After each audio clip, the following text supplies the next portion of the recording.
Have you ever wondered what it's like to study abroad for a whole semester? Well, stay tuned to hear all about Honor Semester in Exeter on a special edition of the Honor Roll podcast, coming up next.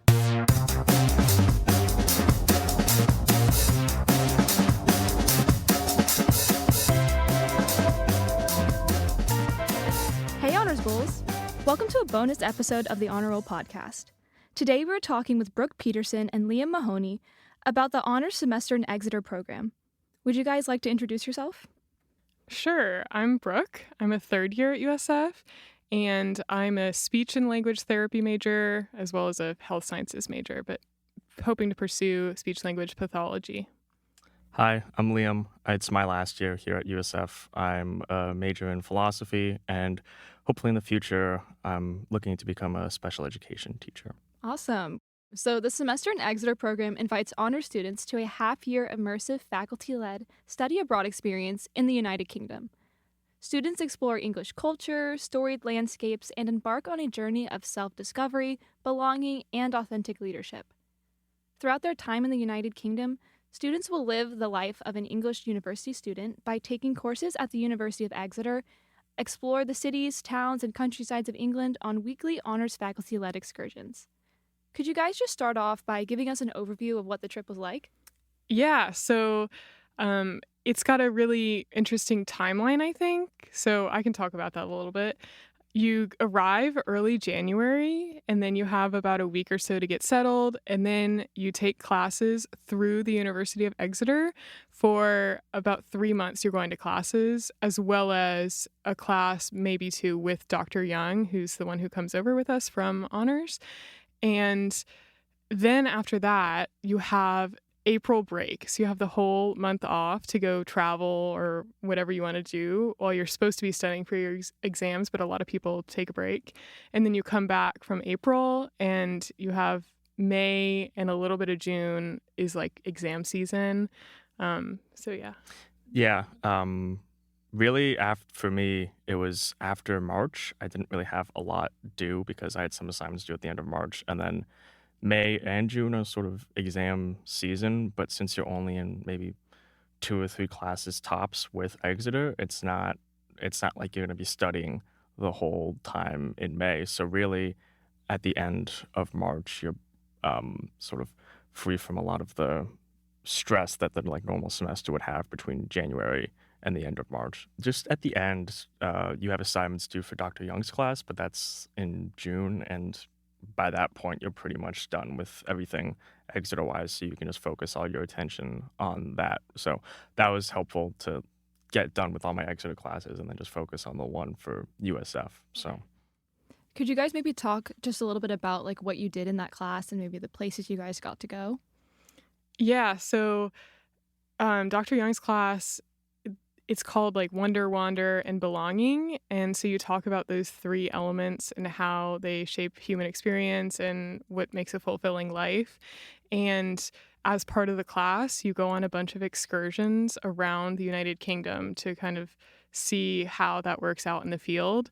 So most of that happens in June and May, yeah. May and June. And so some of the places we went to Bath, we went to Stonehenge, where else? Totnes. It was a lot of places in Devon, so that's like the county that Exeter's in. So it's southwest England. So you go to Devon, and then you go to Cornwall. yeah, I just completely drew a blank. Yeah, Cornwall. Yeah, a lot of that happens in May and June. You don't really do a whole lot from January to March just because you're already in classes for Exeter as well. But the program like that, Dr. Young's classes really sort of pick up once you come back from April break. Yeah, and then the creative part about it, the thing that I enjoyed is it was very interdisciplinary. So there was a lot of health sciences majors, STEM majors, liberal arts, Engineering. yeah. So the nice thing about what he did was the whole course was sort of designed to incorporate all fields of study into it. So it has like philosophical backgrounds, psychological backgrounds, and then like actual practical world backgrounds, the things that we were discussing, the things that we were talking about during our excursions. So that's the part that I like. You never felt that you were disengaged in the program, which was cool. So now that we've kind of talked about like what you enjoyed about the trip and like the basis of the program, what like inspired you guys to actually choose to go on this trip out of like the other programs that Honors offers? I'd say, so I'm a transfer student. So last year was actually my first semester at USF.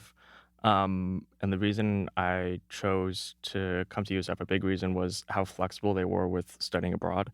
You didn't need to have a certain amount of time spent at the university or on campus to go. And honors makes it really easy to work with your schedule to make the best classes for you so you can still graduate on time, which thankfully I'm still planning on graduating on time.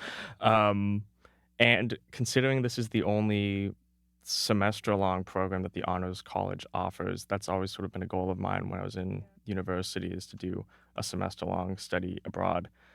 Um, I think for all of those reasons, going on this trip was sort of a no brainer as well. And cost wise, you get a lot more bang for your buck doing the Exeter trip because you're already paying for a flight if you were to go somewhere else only for 4 weeks. The cost of the program itself on a per week basis is a lot less than other ones as well. So I think if you want to spend a semester somewhere, this is your best. This was my best option, at least.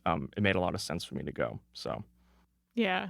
My main reason was, like you said, the length of the program because you really get the full cultural immersion and what it's like to live there for so long.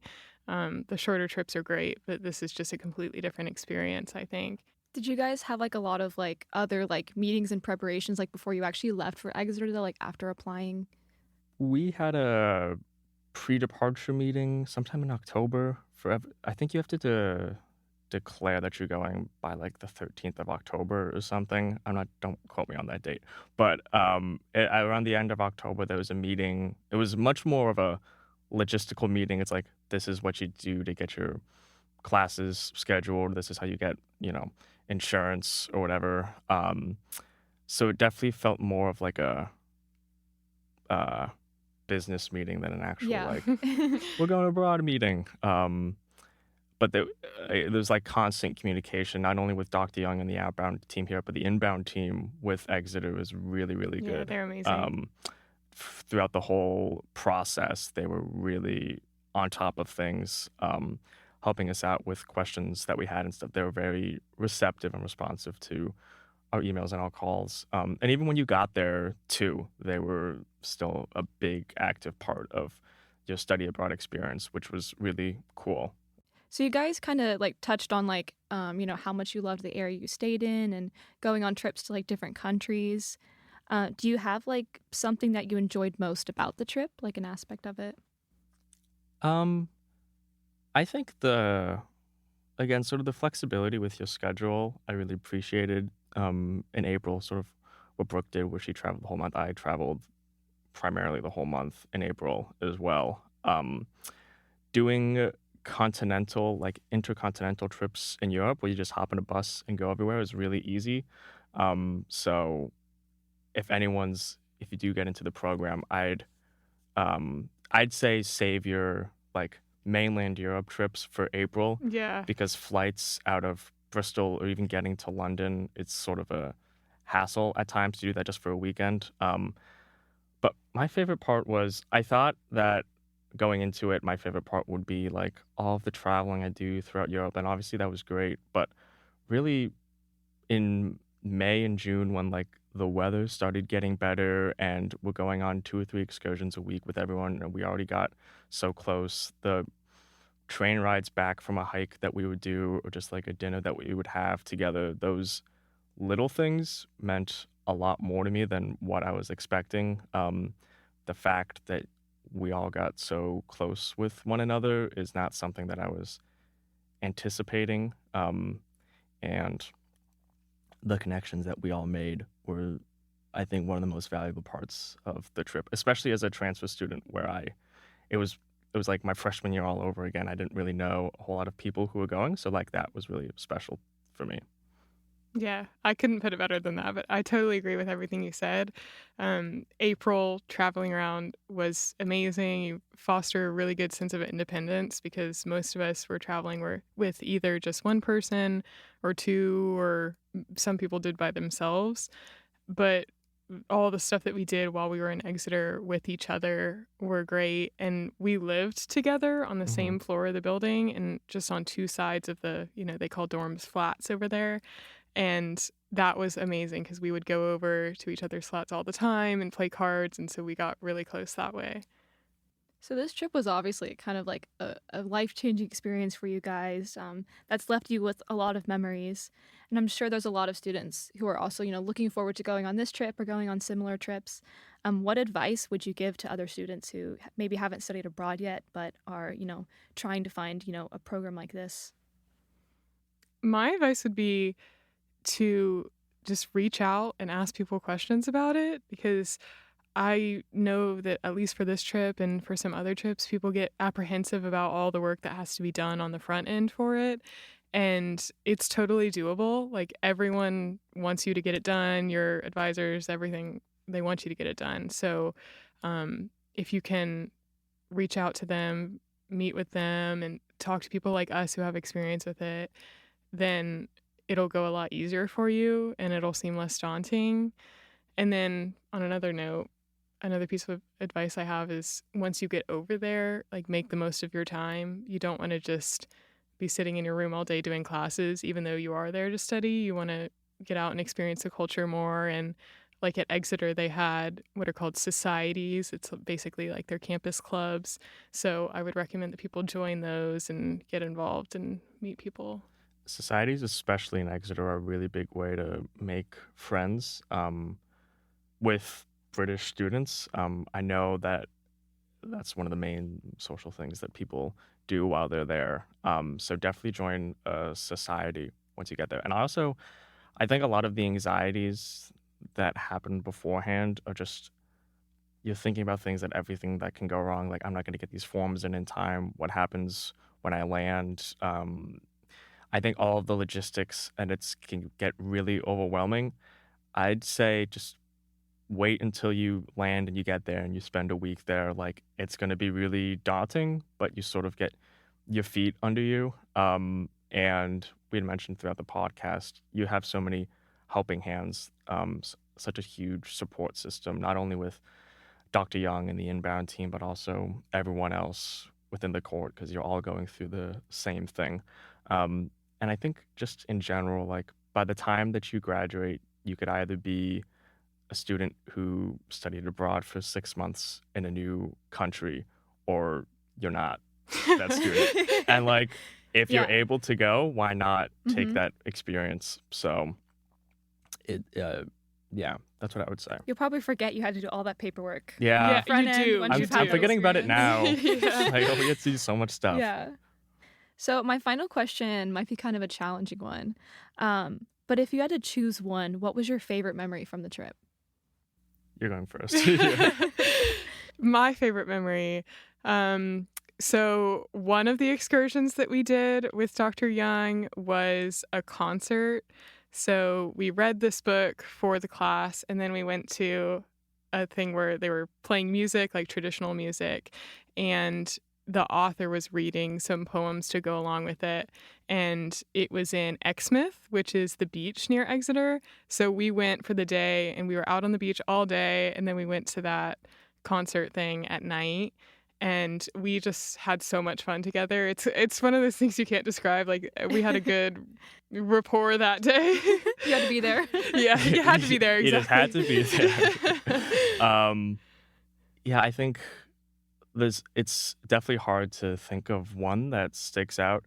I think toward the end of the trip, like around June, there was a train ride back from St. Ives, which is this coastal town in England. And it was like a 3-hour train ride and it was really late at night and we were all really tired. But for the whole 3 hours of the trip, we were just playing cards in this whole coach and ourselves on the train for like the entire time. And we were getting really, really into it. And Dr. Young was playing as well. And he like finally saw a lot of our competitive sides. I think just toward the end, the first excursion that we did, the first couple ones, we're all just sort of really nervous because we don't know each other. But by the end, seeing that very visible sign of how much we had grown together and how like strong of a relationship we all had, that was probably my favorite excursion moment. And just the opportunity to travel in April and the flexibility that that offered you. I spent 3 weeks straight just backpacking throughout, and Wow. that That's was really cool. it was really really cool. I saw like family members, I saw friends who I hadn't seen in years. It was really really awesome. So yeah, Well, thank you guys so much for joining me. Of course. thank you. And that is all the time we have for today. So if you're interested in programs like the Semester in Exeter, check the Honors website for more information and to see how you can apply. And that will do it for this week's episode. The Honor Roll podcast is recorded in the Judy Genshaft Honors College at the University of South Florida Tampa campus. Production assistance is provided by honors student Sandra Napolitano. Thank you all so much for listening, and please do not forget to rate and review our podcast. We appreciate your feedback. We'll be back next week with more honors stories. Stay tuned for more episodes where we talk all about honors study abroad. Until next time, go Bulls!